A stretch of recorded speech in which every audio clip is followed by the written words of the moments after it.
First, Peyton, congratulations on your selection to be inducted into the Pace Athletics Hall of Fame. How does it feel? And how did you feel when you got that call? I felt great, man. It's awesome. I had an amazing 4-year experience when I played ball at Pace, and obviously being a little bit older now, it feels like it's longer and longer in the past, the older I get. So it kind of brought back a lot of memories that I experienced to like kind of hear like, I obviously had some awards back then, and kind of getting an award that probably means the most to me because it's from the people I care the most about, which is the people of Pace. Um, so yeah, it was really humbling to kind of get that blast from the past of some of the things I was able to do and some of the things my team was able to do, and it was really nice to hear from. It's also nice to hear from anyone from Pace. I love hearing from whether it's Mark Brown or if it's Coach Heelan or Merck. I just love hearing from Pace people, man. That's so it was also good to just talk to them. Awesome. So let's talk a little bit about that amazing career you had and your Pace journey. You earned a spot in a starting five about a third of the way through your first season. You played in 21 games overall that year, had a strong rookie campaign. Tell me about your first year and the role you played and anything that stands out from that first season. Yeah, obviously we were, Matt Healing was still a new coach. We were a program that had a lot of ambition, and we felt like, we had already been counted out before the season even started. I remember coming in that we were projected to be last, which was pretty much a common trend.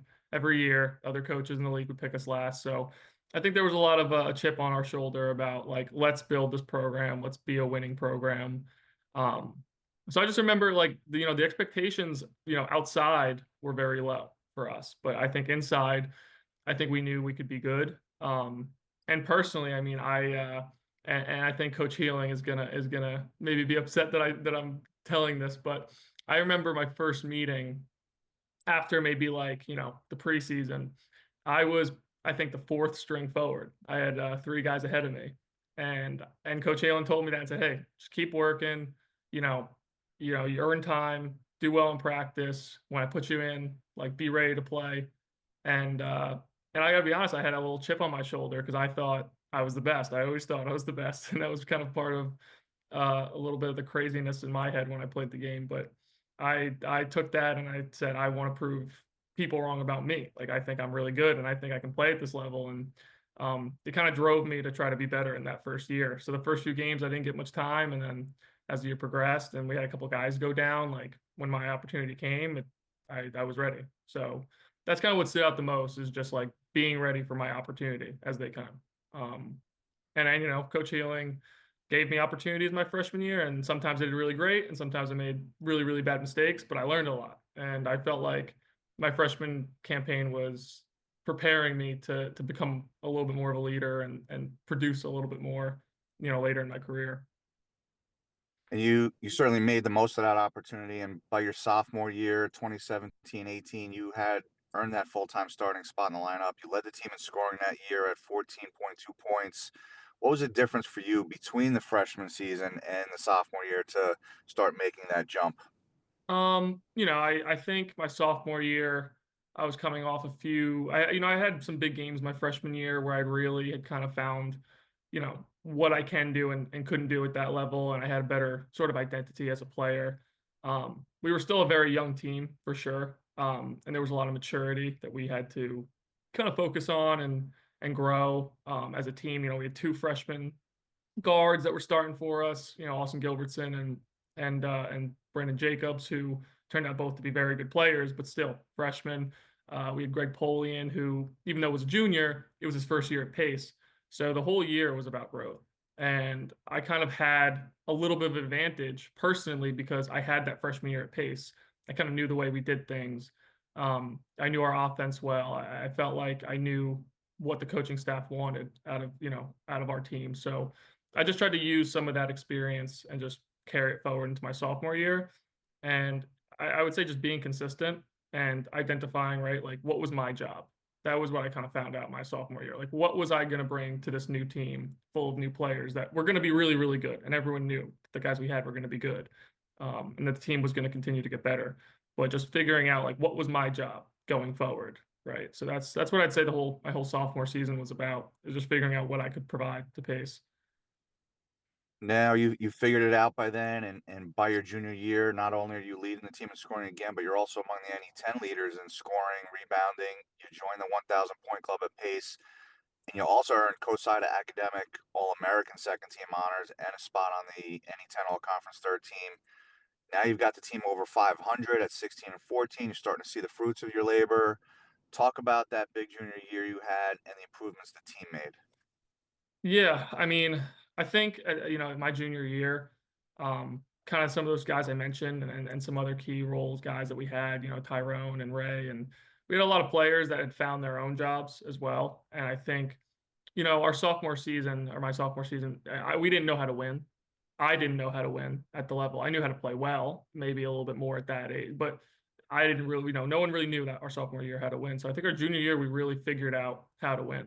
And I know our record was just over 500, but a ton of those losses were in close games where it was kind of teetering on the, do we know how to win? Do we not know how to win? But that junior season, I think, had a lot of it was a lot of the progression like that we were hopeful we were going to see, and it kind of did come to fruition.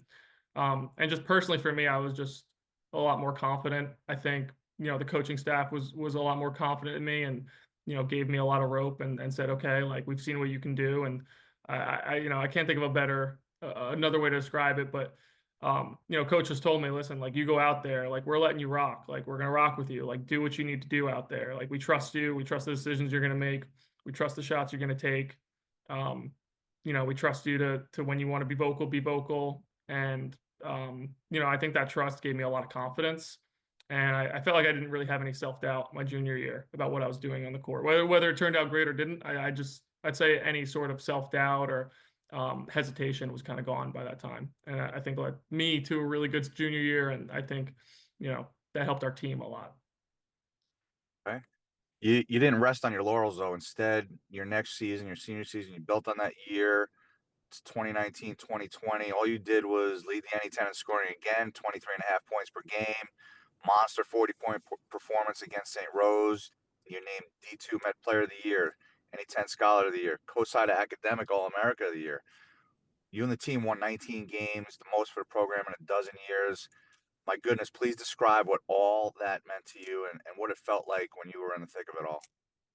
Yeah, I mean, when I was in the thick of it all, it was kind of a blur. It was kind of happening so fast. I mean, I gotta say, like, even my senior year, I feel like the other coaches in the NE10 and the other teams still kind of counted us out as like, oh, it's pace. But I would say there was kind of a really present and just a present feeling among the team of just like we were good, and we felt like we were good. And I think that confidence goes a long way when you step on the court. I think it gives you a little bit of a swagger, and we really did have a swagger. I mean, I know a lot of the stats you talked about were offensive, but like we were like the best defensive team, in the conference, and like we were shutting teams down. And I remember that year, like we were 8-0 to start the season. I think we had like a 9-0 start, whatever it was, best in a decade or so. And we were like 8-0, and we still weren't even like ranked in the top 5 in the region. Like people were still doubting us, and that just gave us more swag because we knew kind of how good we were, and I felt really good about how good I was. And I think that I think that maturity had kind of like settled at that point. Is guys were mature, I was mature. We knew how to win because we had a lot of those close games our junior year where we felt like we could have come out with a win. Whereas in our senior year, we came out with those wins significantly more often. And I felt like internally, we felt like we were a winning program, regardless of how many people doubted us, how many, whatever we were ranked by, all of that, was just fuel to the fire because we really felt good about where we were. And yeah, I mean, it was a great, when I was in the thick of it, I mean, I can't even, I remember like winning national D2 player of the week was maybe the first time I was like, we're having a really good season and I'm having a really good season. And I think that was after the 40-point game at St. Rose. And it was like, you know, I think it was the first time I was like, I'm having a pretty darn good year, and I should be taking a moment and be grateful about it.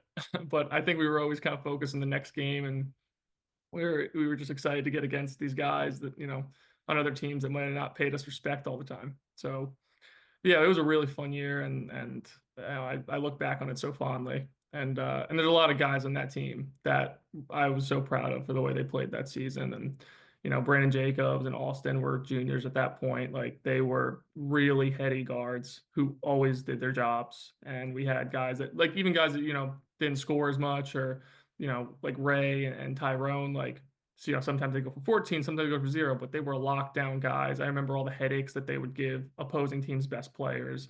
And it was, I mean, I'll be honest, I had a tough time going against them in practice. That's how good they were on the defensive end. And I like to think I was a pretty good scorer. So, we just had a lot of guys who were bought in, and I think everyone knew their job. And they did it really, really well. And we just had like maximum effort and confidence all the time. Well, it wasn't just a pretty darn good year. You had a pretty darn good career, and certainly deserving of this. Now, looking back a little bit differently, looking back at your pace journey, what originally drew you to pace in the first place, and how'd you know it was the right place for you? Uh, I mean, I just prayed on it. I mean, I had some other offers. I had a few D1 offers, and um, I just felt like Pace was the best fit for me, both basketball wise and life wise. I just liked the culture. Um, I think that one of the things that drew me to Pace is that I felt like Pace would be better if they had me. I thought there was other programs that, recruited me or offered me scholarships that they would be just fine without me. I felt like I could be a necessary tool for Pace. I mean, and I feel like that's, what Healing said when he recruited me is like, we could really use you. And I felt like it was clear how they would use me. Um, I mean, when I went to Pace on my visit too, and I got to hang out with the team on my official visit, have some fun and see the townhouses and kind of like live the day of a life of a Pace College student. I just loved it. I felt so comfortable the whole time. And I went on and visited other places and never got that same like this could be home for the next 4 years. Um, and I was so overwhelmingly comfortable.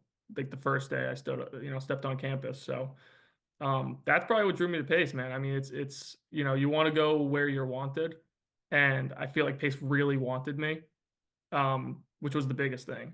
Like because that there was never a moment where I was like I don't belong here at any point that I was at Pace, and I felt that from the first day. So that's kind of what drew me there. Cool. Um, Speaking of moments, was there a particular moment or game, a time in your career that really defined you and your career at Pace? Um, Yeah, I mean, there's a few plays certainly that like come to mind. I mean, I there's this one play, and I think there's a highlight of it, and I do love watching it. It's Brandon Jacobs, who was like, or the floor general, is like driving up in transition, and he kind of like I don't even know how he saw me, but I was kind of streaking up the right side, and he like. I still don't know how I think he has eyes in the back of his head, and I'll say that to this day, but he kind of just dropped like a soft pass to his right, and I kind of just picked it up for like a big dunk against Bentley. And we always had some real battles with Bentley. So that was one of the plays that kind of like is the speaks to the whole, I guess, how together our team played my senior year. That definitely stands out.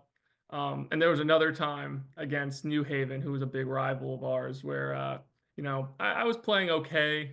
I wasn't scoring as much, and Healing was really getting on me on the sideline.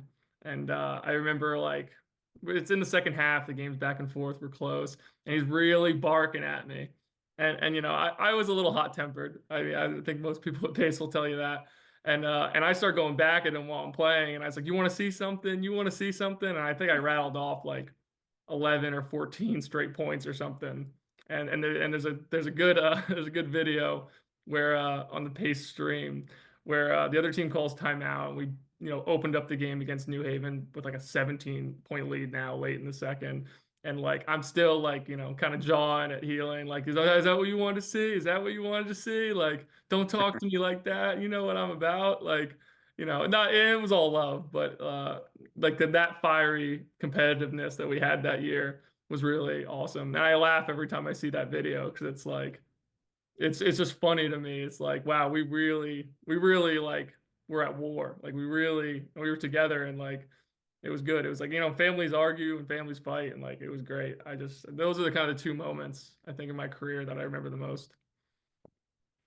So he knew how to push your buttons then correctly, Yeah, right? yeah. I remember we were in meetings too, and he used to say stuff. He goes, sometimes I do that just to, make you play better. He goes, I'll just keep getting. Oh, he goes, even if I think you're playing well, he goes, I just think you play better if you get a little angry. And yeah, sometimes he was right, and that was one of those moments. But he knew me, and I appreciate him pushing me. He pushed me all the time, and I think it led me to become a better player and helped me deal with adversity. Basketball's a very mental game, and yeah, no, it was great. I remember a lot of those moments, man. I think it all made me a better player, and I think it helped us have a lot more success. Well, I think that kind of leads into the next question. What do you think your strengths were, and what made you so successful? What made you a Hall of Famer? Uh, I mean, I guess it's simple to say scoring, right? I always felt like I had a nose for the ball. I mean, there was probably some games that took one too many shots, but a lot of people probably bust my chops that I never saw a shot I didn't like, but I'd say my confidence, man. I never, I didn't see a shot I didn't like, but I also didn't ever see a shot I didn't think I could make, and I always believed that anytime I took a shot that it was going in. Um, and I feel like that personally for me was a difference maker is even from my freshman year. And that talks about kind of like the fire when, I was kind of sitting on the bench and was going to be fourth or third, forward in the depth chart. Um, I always felt like I could, score at this level. And it was more the other stuff I had to develop. But yeah, I mean, I think my job on the team, and it's so it's funny. I always felt like my job, this 20-year-old me, I always thought, oh, my job is to score and rebound, everything else, whatever. But my coaching staff was the ones like, no, you got to play defense. You got to be a really, really great hedger. You got to be really, really good at walling up when guys go down the lane. Like you got to be a rim protector. And they made me a lot of the things I didn't think I was capable of being. So my job kind of expanded. But so I mean, I guess my strengths were kind of the things I came with, which would be filling up the cup and doing those things that I was doing my whole career. But also kind of being willing to change and just accept coaching and accept feedback from my teammates. Like, we need you to be a rim protector, we need you to be a defender, we need you to be a leader. Doing the things that I didn't come into pace with, right? So I think that's what led to my Hall of Fame career. I think is just kind of just taking all the feedback and putting it into action. Like, it's easy to just nod your head and say, yeah, yeah, I'll do it. But you have to do it. You have to go in and do what's being asked of you. Um, and that led to a pretty successful senior year, and I think the team did pretty well. And what do you hope that people will remember most about your legacy at Pace? Um, I hope they remember that we were a losing program before, you know, kind of my group and then, when the Brandon and Austin and Greg Polian and some of those guys and Ray and all these guys came in, like we transformed the program and we were kind of the first kind of stepping stone on the way to where the program is today. And they don't need to look at just my like legacy particularly. I hope they just look at our team over that 4 years. Like we went from being the worst team in the league, objectively, on paper, to, junior year winning our first playoff game on the road in 20 years. Next year we're 19 wins. And look at the program now. It's winning regular season titles. I think the next year they won the regular season, or 2 years later they won the regular season because of the COVID year, right? Um, so like if anything, I just want them to remember that our team and Matt Healing's early coaching career was taking a program that wasn't known for winning and making it a winning program. And I'm just happy to have had any sort of kind of part in that because I love to see that the program is so good now. And because we always knew it could be. Pace is such an attractive place to be. It's in such a beautiful area. It's a great school. Why aren't we winning? There was never a reason not to win. And now we're winning. And I was just happy to be a part of that journey for the program. Speaking of the school side, how did being a student athlete at Pace shape you and prepare you for life beyond athletics? Yeah, I mean, being a student athlete is definitely tough. It's a lot of hours. I'd say basketball was more than a full-time job. It was like a full-time job and a half. And then, being a student on top of that is, you got to learn time management. You got to learn that at the end of the day, you got to get things done, whether it's schoolwork or practice, you got to get things done. And you just can't make excuses. And I learned a ton about just first off who I wanted to be as a man.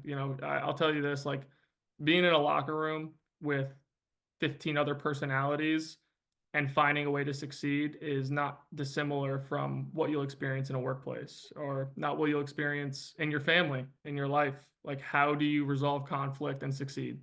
And that is, you know, that how do you resolve conflict and succeed is a methodology that exists in everybody's entire lives.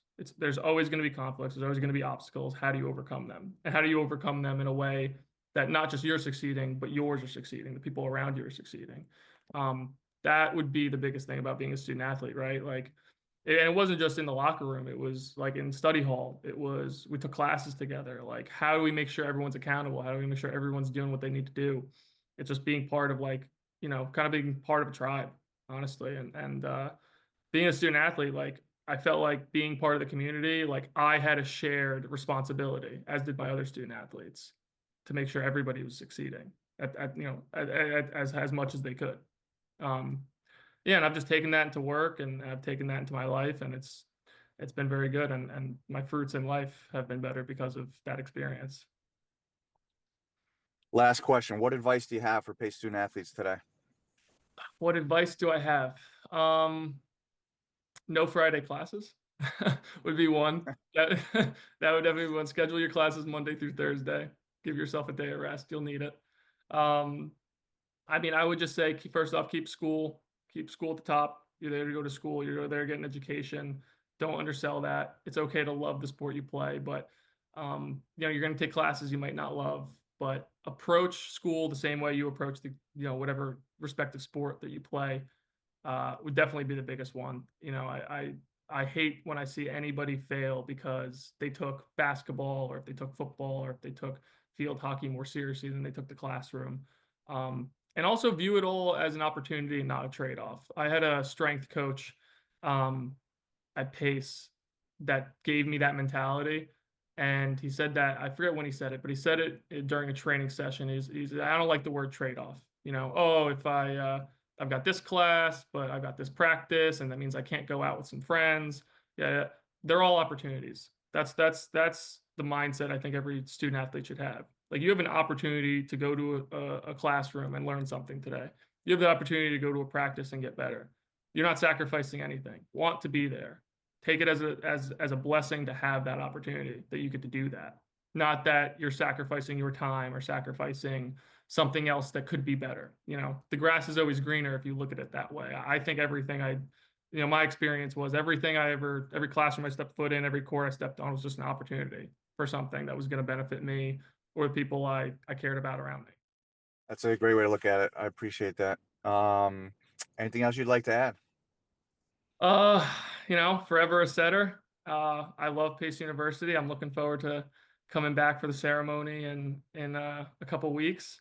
Um, I love my people and I'm excited to see all you guys and thank you so much for this honor. It's tremendous and it's given my family a lot to look back on and tell stories about. I know me and my sister have like talked on the phone about, oh, do you remember this and do you remember that game? And it's nice to bring some of these things back into life and like think about them and appreciate them. And so I'm really grateful for this award. It means more to me than any other award I've won. Awesome. Well, we're looking forward to it, Peyton. Yeah, I think that's it. We're good to go here. I appreciate it. Yeah, thank you, Drew. It was good catching up with you too. I miss you, man.